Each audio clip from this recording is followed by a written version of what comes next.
안녕하세요. 뉴욕에서 간호사로 일을 하고 있는 제이라고 합니다. 오늘은 여러분들이 이제 많이 궁금해 하셨던 에이전시에 대해서 이야기를 해보려고 해요. 근데 여러분들이 질문을 해주신 거를 이제 다 봤는데 질문이 이제 너무 다양하고 하다 보니까 제가 이거를 다 하나씩 이야기하는 게 좀 힘들 것 같더라고요. 그래서 자세하게 디테일하게는 지금 이번 동영상에서는 이제 다 들어가지는 않을 것 같고요. 그래서 여러분들이 이제 질문을 받다 보면은 어느 준비 시점인지 그걸 알 수 있잖아요. 그래서 어떤 분들은 학생분인데 이제 미국 간호사를 하고 싶으신 분, 어떤 분은 이제 일을 하시면서 미국 간호사에 관심이 생기셔가지고 이제 엔클렉스를 공부하실까 하는 분들, 그리고 이제 엔클렉스를 끝내고 이제 에이전시를 어떻게 골라야 되는지 이제 고민을 하시는 분들, 그리고 이제 에이전시까지 다 결정을 하고 이제 미국에 들어오기 전에 에이전시에서 어떻게 이제 잡을 줄지 이제 고민을 하시는 분들, 이렇게 보통 크게 나눠지는 것 같아요. 근데 저도 한 몇 년 동안, 3, 4년 동안 이런 과정을 다 거쳐왔으니까 오늘은 좀 이제 에이전시를 제가 어떻게 선택을 했는지, 이제 제가 했던 선택에 대해서 여러분들하고 한번 공유를 해보려고 해요. 그래서 여러분들은 조금 더 나은 선택을 하셨으면 좋겠고요. 그래서 첫 번째로는 여러분들이 궁금해 해주셨던 게 언제 이민 에이전시를 계약을 하는 게 좋을까요? 라고 물어보셨는데, 제 생각에는 이민 신청을 I-140이라는 서류를 제출한다고 하는 거거든요. 간호사는 취업 비자를 받아가지고 미국에 발해드리면 영주권이 바로 나와요. 그래서 시험을 보신 다음에 I-140은 최대한 빨리 신청하는 게 좋은 것 같아요. 왜냐하면은 이제 I-140을 신청하고 나면은 Priority Day라고 해가지고는 우선 일자라고 하거든요. 그래서 본인이 서류를 접수한 날짜를 우선 일자라고 하는데, 이제 그 날짜가 이제 미국에서 이제 이민 문호를 연다고 하죠. 그게 날짜가 정해져 있어요. 이번에는 프라이어리티 데이를 가지고 있는 사람까지 들어올 수 있어. 이런 게 다 정해져 있거든요. 내가 프라이어리티 데이가 만약에 접수를 늦게 했는데 갑자기 문호가 닫혀가지고 미국에 못 들어가 버리는 상황이 생길 수도 있고, 내가 간호사 시험, IH 시험도 다 준비했고 다 준비가 됐고 서류도 다 이제 끝났고 했는데 이제 이민 커터가 닫혀버려가지고, 아니면은 이민 커터가 내가 프라이어티 데이보다 좀 더 뒤어가지고 못 들어가는 경우도 있어요. 그래서 여러분들이 제일 중요한 거는 프라이어티 데이를 최대한 빨리 신청을 해라. I-140을 최대한 빨리 신청해라. 이거를 신청을 하려면 일단 내 스폰서가 있어야 되는 거고, 그리고 미국 간호사 시험, 엔클렉스 시험이라고 하죠. 그게 있어야지 신청을 할 수 있어요. 그래서 엔클렉스 시험을 본 다음에 바로 그걸 신청하면 좋겠고요. 근데 저 같은 경우에는 이제 엔클렉스 시험을 2년차 때 제가 합격을 했었었는데, 그걸 합격하고 나서 거의 1년 동안 미국에 가는 거에 대해서 고민을 되게 많이 했었어요. 그래서 저는 1년 정도 더 고민하고 에이전시랑 계약을 했던 것 같아요. 그리고 이제 에이전시랑 계약을 하고 나서 서류 프로세스 되는 기간이 1년 반 걸렸어요. 저는 레귤러로 진행했었고, 그것보다 빨리 진행하시는 분은 1년 정도 이렇게 걸린다고 하더라고요. 근데 저는 1년 반 접수를 하고 나서 1년 반 뒤에 미국 대사관 인터뷰를 보라는 날짜가 나왔었는데, 그때 제가 IELTS 점수가 안 나왔어가지고는 그때 바로 하지는 못했고요. 저는 그거 연기해가지고 인터뷰 기간을 연기해가지고는 대사관 인터뷰를 봤었던 기억이 납니다. 그리고 두 번째 강조를 하고 싶은 거는, 저는 여러분들이 많이 물어보시는데 다이렉트를 했냐 아니면 한국에서 국내 알선해주는 업체를 통해서 했냐라고 했는데, 저는 후자를 통해서 했어요. 저는 국내에서 스폰서를 찾아주는 업체를 같이 중간에 끼고 했는데, 이제 여러분들이 많이 아시다시피 그렇게 국내에서 알선해주는 그 이민 업체들이 돈을 한 2천만 원에서 3천만 원 사이를 가져가요. 2,500만 원을 가져가는데 사실 그 돈이 어떻게 쓰여지는지 잘 모르겠어요. 근데 그 돈을 낸다고 해가지고는 뭔가 더 좋은 뭐 없거든요. 그래서 저는 그렇게 했지만 여러분들은 다이렉트로 진행했으면 좋겠어요. 왜냐면 지금 뉴욕에 들어오시는 분들, 다이렉트로 들어오시는 분들 굉장히 많고, 다들 안전하게 들어오니까 뭐 미국이랑 바로 미국 회사랑, 그러니까 바로 스폰서를 해주는 업체를 바로 찾아가지고 들어온다고 했었을 때 좀 저도 그랬지만 조금 불안한 감이 있었어요. 내가 돈을 더 많이 내면은 뭐가 더 안전하지 않을까? 이런 생각을 좀 어리석게 했던 것 같아요. 근데 전혀 그런 거 아니다라는, 그러니까 스폰서가 그 미국 에이전시랑 바로 계약을 한 그 선례가 있다면은 여러분들이 그 업체를 인터뷰 봐가지고는 스폰서를 찾아가지고 추가 비용 그렇게 비싸게 돈 들여가지고 안 했으면 좋겠어요. 그래서 그거 잘 선택했었으면 좋겠고요. 왜냐면 한국 업체에서 딱히 해주는 게 그렇게 많지도 않고요. 그리고 어차피 그 서류 같은 것들도 뭐 영문 서류여서 어렵지 않을까요? 막 이런 거 하는데, 그 미국 회사에서도 어떤 서류 필요한지 다 안내해주고 하니까 그렇게 하면 될 것 같아요. 친구들도 보면은 그렇게 해가지고 들어오는 경우 되게 많이 있거든요. 그래서 회사 같은 거 잘 선택해가지고는, 에이전시 잘 선택해가지고 오면 좋을 것 같고요. 세 번째는 어떻게 에이전시 계약을 할 때 어느 조건이 어떤 걸 우선순위를 두셨나요?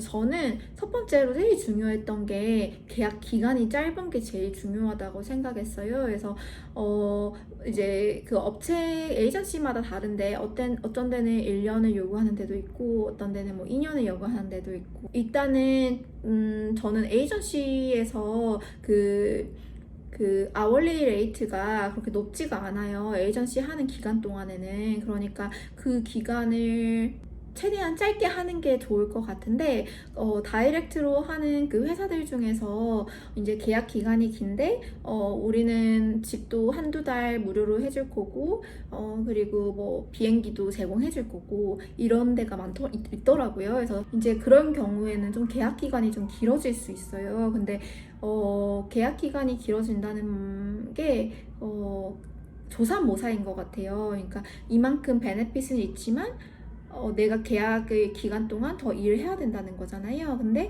여러분들이 그 에이전시 기간을 끝내고 내가 정규직으로 레귤러 스태프로 병원에 개인적으로 지원을 해가지고는 일을 하는 경우에는 페이가 훨씬 높거든요. 그래서 그 정도 비행기 값이랑 뭐 집 렌트 값 정도는 그냥 금방 벌 수 있거든요. 그러니까 좀 그런 거 좀 잘 생각해가지고 했으면 좋을 것 같고, 그리고 내가 도시에서 자라왔고 도시 생활이 좋다 하면은 뉴욕에서 일하는 거 굉장히 좋을 것 같고요.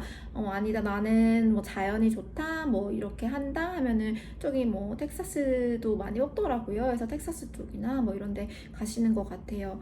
그래서 그거는 이제 본인의 성향에 따라서 선택하시면 될 것 같고요.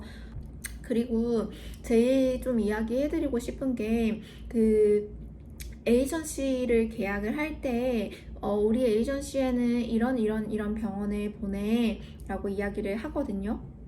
근데 우리가 그 계약을 하고 나서 정작 미국에 들어오는 거는 프로세싱이 다 끝나고 최소 정말 1년 반 2년인데, 아니면 3년 더 길어지는 경우도 많거든요. 그래서 근데 요즘 같이 사회가 되게 빠르게 급변하잖아요. 그래서 사실 에이전시에서 우리는 이런 병원 보내라는 게 사실 의미가 진짜 하나도 없어요. 그래서 저 같은 경우에는 계약을 하고 나서 미국에 들어오기까지 거의 한 2년 반 정도 걸렸거든요. 그러니까 다 준비를 하는 그 기간이 2년 반 정도 걸린 것 같아서 그 기간 동안 너무 많은 게 다 변해 있었어요. 그래서 제가 처음에는 그 에이전시에서, 그러니까 한국 그 업체에서 나한테 이야기해줬던 병원들은 뉴욕에 무슨 병원이 20개 정도 있대요. 그래서 거기에서 보내줄 거라고 했는데, 그 이민을 같이 계약하는 사람들이 있을 거 아니에요. 그래서 그분들 이야기 이제 들어보다 보면은 이게 그 병원으로 원래 계속 보냈는데 이제 거기에 점점 자리가 이제 없어진다거나, 이제 뉴욕 시티로는 자리가 더 없다, 뉴욕 저기 롱아일랜드 쪽에만 일이 있다라는 경우가 있더라고요. 그리고 저 같은 경우에는 그렇게 무조건 나는 병원에서 일을 할 거라고 생각을 했고, 뉴욕에 들어오기 전에쯤에 이제 여기 미국에서 일하고 있는 선생님들 이야기를 들어보니까 스쿨 널스를 되게 많이 한다라는 이야기를 듣고 왔어요. 그래서 일단은 다행히 그런 이야기를 듣고 와서 이렇게 될 수도 있겠구나 어렴풋이 생각을 했었었는데, 정말 이게 내 상황이 되니까 언제 병원 자리가 생길까 이렇게 기다리게 되더라고요. 그러니까 여러분들도 그 에이전시에서 병원에 여기 갈 거야 라고 했던 거를 믿지 않았으면 좋겠어요. 그러니까 믿지 말라고 한다는 게, 그 상황은 계속 변하니까 10년이면 강산도 변한다라는 말이 있잖아요. 근데 요즘에는 1년이면 강산이 변하는 것 같아요. 요즘에 정말 급변하게 변하고, 병원도 코비드 터지고 나서 되게 지금 다 적자고 해서 그 프리징 되는데 경우가 되게 많고 하거든요. 그래서 내가 이만큼 기대를 하고 왔으면 실망도 이만큼 하니까 애초에 그냥 좀 기대를 조금 저버리고 오셨으면 좋겠어요. 뭐 에이전시에서 이렇게 좋은 병원을 뭐 보내줄 거야 라는 그런 상상을 처음부터 조금 깨고 오셨으면 좋겠고요. 아무리 뭐 내가 경력이 좋든 말든 뭐 그때 상황이 안 될 수도 있으니까, 여러분들이 좀 기대를 이만큼 하고 오지 마시고 조금 그냥 좀 기대를 많이 안 하고 오셨으면 좋겠고, 물론 제 주변에도 다들 이제 병원 취업 바로 잘 되는 경우도 있었지만, 저 같은 경우에 예를 들어 본다면은 저는 그 소아과에서만 일을 했단 말이에요. 뭐 간이식 파트, 그리고 뭐 내과 그쪽에서, 소아내과 그쪽에서 일을 하다가 뭐 소아 항암도 일을 했었고, 그리고 소아 뭐 신생아종환자실 아주 짧게 이렇게 일을 했어가지고 저는 소아 경력만 이렇게 있었는데, 조금 병원에서 취업을 하는 게 에이전시에서 일을 찾아주는 게 쉽지만은 않겠다라는 생각은 했지만은 그렇게 일이 없을 줄은 몰랐었어요. 그래서 저한테 처음에 이제 인터뷰 할 거라고 이제 시간을 알려줘가지고 전화를 이제 딱 받았는데, 인터뷰어랑 같이 인터뷰를 한참 하는데 내 경력에 대해서 이제 이야기를 했어요. 그래서 나는 소아과에서 여기 부서에서 일을 했고, 뭐 이야기를 한참 하다가 그렇게 이야기를 했는데, 그 인터뷰어가 너 소아과 경력이야? 이러면서 우리 지금 성인 ICU에서 그 자리가 난 건데 하는 거예요. 그래서 그 에이전시 측에서도 뭔가 커뮤니케이션에서 에러가 있었었나 봐요. 그래가지고 그렇게 처음 인터뷰였는데 그래 알겠어 하고 그냥 그렇게 끝내고, 흐지부지 괜히 기대만 했다가 끝나버려가지고는 스쿨널스 이제 계속 했었고요. 그리고 뭐 뉴욕 같은 경우에는 릴리즈라고 해가지고는, 그러니까 그 스폰서가 여기 병원에서 일을 소개시를 시켜줘가지고는 거기서 일을 하다가 거기 병원에서 너 우리 병원에서 그냥 레귤러 스태프로 일할래? 해가지고는 그렇게 릴리즈 되는 경우도 있어요. 그래서 정말 다양하거든요. 여기 미국 친구들도 여기에서 신규 간호사로 일하려면 우리나라처럼 그렇게 막 큰 병원에 바로 들어가는 경우가 없고요. 너싱홈이나 조금 규모가 작은 병원에서 경력을 쌓은 다음에 그러고 나서 큰 병원을 들어가는 경우가 많아요. 그래서 처음부터 너무 뭐 뭐 큰 병원을 생각하고 오신다거나 그렇게 생각하면은 조금 본인이 힘들 수도 있어요. 그래서 와가지고는 그 일 자리 구하는 거는 충분히 이제 하실 수 있는 거니까 그거는 그때 가서 생각하면 될 것 같고, 오셔가지고는 그냥 내가 일을 할 수 있다는 거에 대해서 좀 감사하게 생각하고 자체가 정말 럭키한 것 같아요. 그래서 저도 참 럭키한 사람이고, 여러분들도 여기서 영주권을 그렇게 받기 힘들다는 미국 영주권을 가지고 일을 한다는 것 자체가 럭키한 거니까 아무리 IH 공부가 힘들고 엔클렉스 공부가 힘들더라도 끝까지 포기하지 않으시고 오셔가지고 다양한 경험 해보시는 거 정말 좋을 것 같아요. 다들 모두 화이팅이고, 제가 지금 시험 공부를 해야 되는 게 있어가지고는 공부하는 영상 올려볼까 해요. 그래서 여러분들 혹시 엔클렉스 준비하시거나 뭐 IELTS 준비하시거나 하면은 같이 공부하면 좋겠고요. 다들 미국에 오시려고 하시는 선생님들 자체가 항상 도전을 가진다는 그런 자세가 너무 멋있는 것 같아요. 그래서 다들 그런 게 뭔가 정말 새로운 세계잖아요. 그래서 그런 거에 대해서 주저하지 않고 항상 도전하시면서 우리 살았으면 좋겠고요. 저도 와가지고도 새로운 목표들이 이제 또 있는데, 이제 그런 것들을 여러분들이랑 같이 하나씩 그런 과정을 같이 공유하고 싶어요. 저도 이제 뭐 이것저것 하고 싶은 것들이 있는데 아직은 조금 많이 고민되고, 내가 이렇게 이게 내가 하고 싶은 건지 지금도 계속 고민은 해요. 그래서 여러분들도 본인들 그 상황에서 다들 고민이 어떻게 살아야 될지, 어떻게 커리어를 가지고 가야 될지, 뭐 본인의 그 역량 발전, 뭐 본인이 어떻게 살아가야 될지 그 목표가 있을 거 아니에요. 그래서 저랑 같이 그런 거 공유하면서 같이 성장해가면은 너무 좋을 것 같아요.